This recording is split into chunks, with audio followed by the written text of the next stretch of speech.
আপনার সাথে কি কখনো এরকম হয়েছে যে 6 মাস থেকে 6 বছর পর্যন্ত যে কোনো একটা বাচ্চারে আপনি হাত ধরে টান দিলেন বা কোলে নেওয়ার জন্য আপনি উপরে তুললেন বা খেলার ছলে বাচ্চার হাতে টান দিলেন, এই অবস্থায় এরপরে কনুইতে সে ব্যথা বলে, কনুইতে ব্যথা এমন পর্যায়ে যায় যে বাচ্চা কনুই ধরতেও দেয় না বা নাড়াচড়া করতে দেয় না বা আরেক হাত দিয়ে ধরে রাখে, অনেক ক্ষেত্রে সামান্য কিন্তু ফোলাও দেখা যায়। হতে পারে এটা পুলড এলবো বা এটা আরেকটা নাম আছে নার্স মেড এলবো। এটা সবচেয়ে বেশি দেখা যায় মেয়ে বাবুদের, বেবি গার্লদের আমাদের এই সমস্যা বেশি হয় এবং বাম হাতে কিন্তু আরও এই রেটটা বেশি, এই পুলড এলবো বা নার্সমেড এলবো ইনজুরি হওয়ার রেটটা কিন্তু বাম হাতে বেশি হয়। এই জিনিসটা কিভাবে হয়?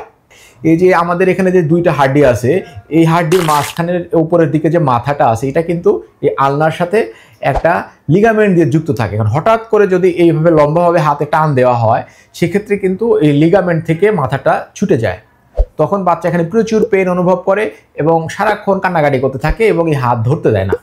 তো জিনিসটা কেন হয়? যে লম্বাভাবে যদি আপনি টান দেন তাহলে কিন্তু এটা হতে পারে। এটা দেখার জন্য আমরা হিস্ট্রি এবং এই ক্লিনিক্যাল পরীক্ষা করে এটা আমরা বুঝতে পারি যে এখানে ব্যথা। এটার জন্য আলটিমেটলি এক্স রে করা লাগে না, তারপর আমরা একটা এক্স রে দিই। তো এটা আমরা দেখার জন্য আমরা পরীক্ষা হিসেবে সাধারণত শুধু একটা এক্স রে দিই, এক্স রে দিই অন্য কোনো কারণে যে এটা ফ্র্যাকচার বা অন্য কোনো কিছু আছে কিনা এটার জন্য। বা পুলড এলবো এটা ডায়াগনোসিস করা হয় রোগীর কাছ থেকে শুনে এবং কিভাবে ব্যথা পেয়েছে এটার হিস্ট্রি নিয়েই কিন্তু এটা ডায়াগনোসিস করা হয়।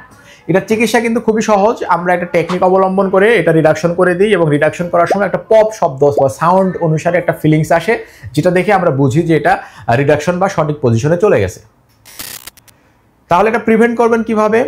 আপনি বাচ্চা কোলে নেওয়ার সময় হেসকা টান দিয়ে আপনি ধরবেন না, বা কাপড় পরানোর সময় বা গাড়িতে যখন বাচ্চারে বসাবেন, সিট বেল্ট পরাবেন, তখন কিন্তু আস্তে ধীরে কাজ করতে হবে। খুব জোরে বা ফোর্সলি বাচ্চার হাত ধরে কিন্তু টান দেওয়া যাবে না।